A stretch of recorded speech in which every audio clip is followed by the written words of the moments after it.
Hey guys, how's everybody doing? I'm alright. I'm chilling. I got an exciting news today. So my life is my life is like a one amazing movie. So the other day, after I was meditating, I was trying to talk to the source, trying to ask some questions, see if I can get a some sort of answer. So I was asking God, like, hey, when you ask and then you shall receive. So I know God show up and show out for me. I mean, that's how I became enlightened. I woke up, I had my awakening because of, I mean, the only thing I could think of is God that woke me up. And so the other night I was meditating, and I was like, it's been 7, 8 months now since my spiritual awakening. How come nobody ever show up and show out like how God show up and show out in my life? But like it's like I don't see God. I could just feel God, and I could just know that everything that's going on the past 7 to 8 months is the manifestation of the source. And so I was asking a question like, how come Jesus never show up and show out? I mean, I was talking I was talking about like, you know, I don't have a picture of a Buddha in my apartment. I have a picture of Jesus, so I mean, I always meditate. And I talk to Jesus all the time, and the archangel, Metatron, one of my favorite. But how come Jesus never show up and show out? If anything, how come he never like show up in my dream or give me some sort of that validation that he's with me? I mean, even though I wrote a song about him, I mean, it's my album is called "Looking for God in Medfield." I mean, that's not the actual title yet, but yeah. So that's what I asked, and that night I ended up sleeping to a earth, one of those frequency videos on YouTube, the one that's on live for like it just continue to play live. So like, it's fine. I'm doing good.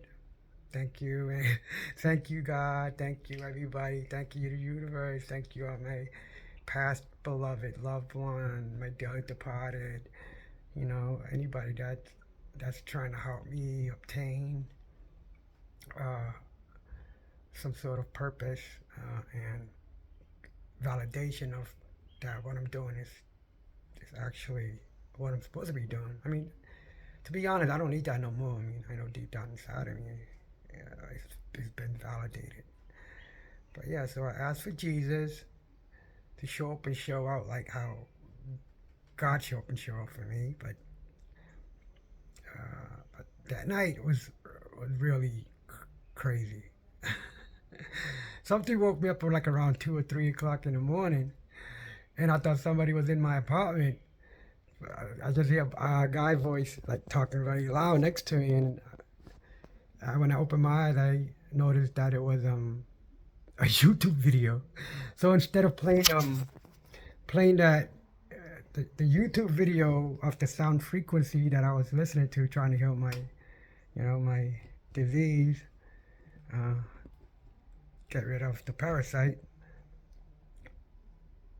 Somehow the video switched to some random AI video. And the funny thing about the video was that the first thing it says to me was, "Hey, were you asking for an answer?" That's the thing that woke me up. Once I heard that, I was like, who the fuck is that? And that's when I realized that there's nobody in my apartment.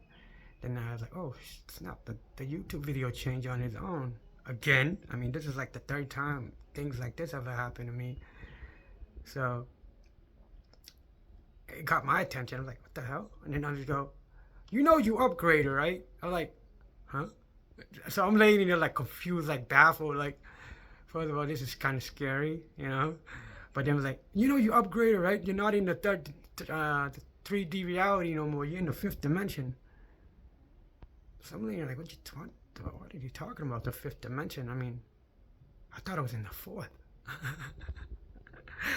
I'm like, I mean, most of us live in a 3D reality. I mean, I thought I was on the fourth because I can, like I know that the spirit world exists. I believe that, like this energy source out there all around us that is mingling with us without us being able to communicate and see it. I mean, certain people could. Somehow I think I can, but we're not gonna go deep down that rabbit hole. But so like, what the hell? I thought I was in the fourth dimension. Why the fifth? And I didn't really pay too much attention to it. So I was like, okay, that's a good validation. I mean, that's saying good. I mean, once they said that, I was excited. Like I went back to bed the next day. I feel shitty waking up. Like, oh man, I have to go to see my mom to help her, bring her to a doctor appointment, try to get her approved for PCA because she's getting old. And then I was gonna spend some time with my family for a couple hours, till like 6 or 7. Then I'll come back home. I live an hour away from them, so. But somehow something was telling me, something was urging me that I should go home early. Like, I was telling myself, like, oh, you're already here. It's an hour away. Going back and forth, that's 2 hours. So why don't you just stay? And then my sister called and she asked me, hey, how long are you going to stay?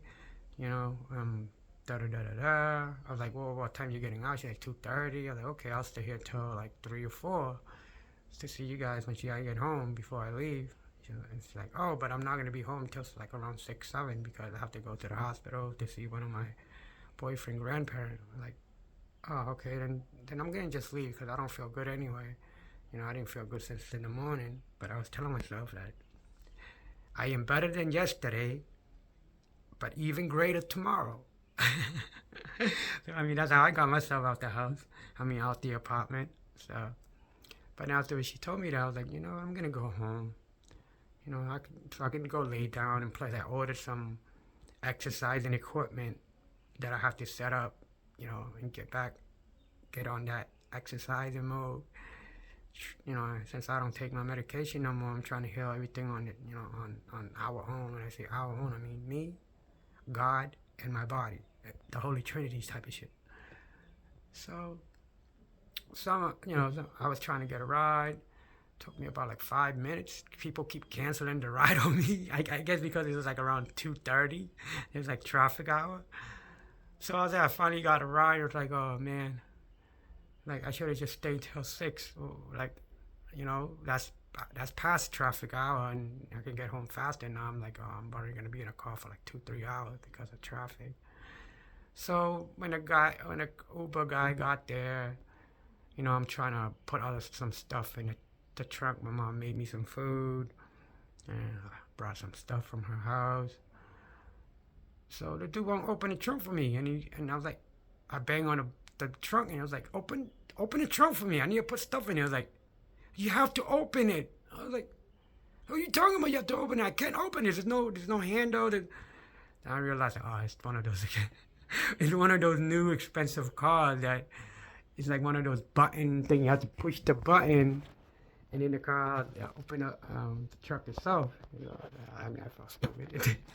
Like, oh, I'm sorry. Then I put the stuff in. Then I went to to open the car door, and then I realized, can you open the door for me? He's like, you have to open it yourself. Like, there's no handle. It was like, whoever's supposed to open it, there's no handle. Then I look around the car door, like, oh, just snap the handles on the side, top left of the side door instead of where in the middle of the side panel was. I was like, what the hell? This door panel, like, okay. So I got out, I thought to myself, like, today's gonna be a shitty ride. It's gonna be 3 hours. This guy doesn't seem like he wanna, interact with me. He doesn't seem friendly. So I was thinking about that for like couple minutes, then I realized that, hey, he might be going through some shit today. He might feel shitty today. Let me ask him how he's doing. So I started asking him how he's doing, and he's like, he's good. Da da da da. He just answered me, and that's about it. He's like he don't want to start a conversation with me. So I just continue to talk, about what's going on with me, how I like to interact with people now. 40 years of never like talking to random strangers and stuff. But now, like, I talk to anybody, especially about God. Da, da, da, da. I start talking about Hermetic principles, the Egyptian, the Kabbalion, the Hindu, the Buddhist, like all these religious texts that I read or I watched on YouTube or research on. And you just sit there and listen for like 20 minutes. I'm like, okay, all right. Then I was starting to say, like, people don't like it when I talk about God, stuff like that. And then he's like, hey, do you believe in alien? Like, out of nowhere, he just asked me, hey, do you believe in alien? I'm like, yeah. He's like, but you believe in God? I'm like, yeah. Just because I believe in God doesn't mean I don't believe in alien. I mean, even alien have to believe in God themselves, right? I mean, if God created us, he have to create the alien too. So the alien's like, we're all in the same shoes. We're all here to learn some shit. I mean, I don't know what the hell they're trying to learn, but I don't know what I'm trying to learn, but I know that I'm supposed to help humanity serve righteousness and bring you guys out of the suffering. I mean, if that makes sense. Makes a lot of sense to me, though, because everybody I see in this life so far, they seem like they're suffering. Like, I don't see that much. I only see a few people that's really, like, sincerely happy with their life. And those people they're not even, like, rich people. They live, like, the most basic, normal, like, minimalist life. Like, they grow their own food. like they're happy with like doing like the littlest thing. Like, they appreciate everything. I mean, that's where I'm at in my life. But the funny thing about the story is, let me get to the point. So we talked for like 10 more minutes. Now, this time we're having a conversation because he started asking me about alien. So we went down the rabbit hole with the Sumerian tablet, clay, the Egyptian, and he started asking me about Ra and stuff. And then I was like, somehow I brought up the Illuminati. And then he was like, what do you know about the Illuminati? I was like, oh, I just tell him everything, because I was really big into Illuminati and stuff, into the occult, and what you call it, the Freemason, So when he asked me that, I just tell him how I felt, Then all of a sudden he reached over and gave me a fist, and I was like, okay, all right. He's like, I like how you think, you're special. And he gave me a fist. I'm like, oh, pump fist. Like, oh, thank you. And I pump his fist. I'm like, wow, you didn't talk for like 20 minutes. I thought you didn't like me. And he's like, no, it's not that. I just thought you were crazy, because you was talking about all these random stuff, and like, you're all over the places. I'm like, okay, what made you decide to talk to me now? Like, well, you say something that makes a lot of sense. I just noticed that you are very smart. It's just that you have too much information and you don't know how to organize it. I'm like, damn, you're so right. That's how it's hard for me to talk to people, because when I talk to people, I have so much stuff going on in my head, and everything want to come out. Like, they all, like, all the knowledge want to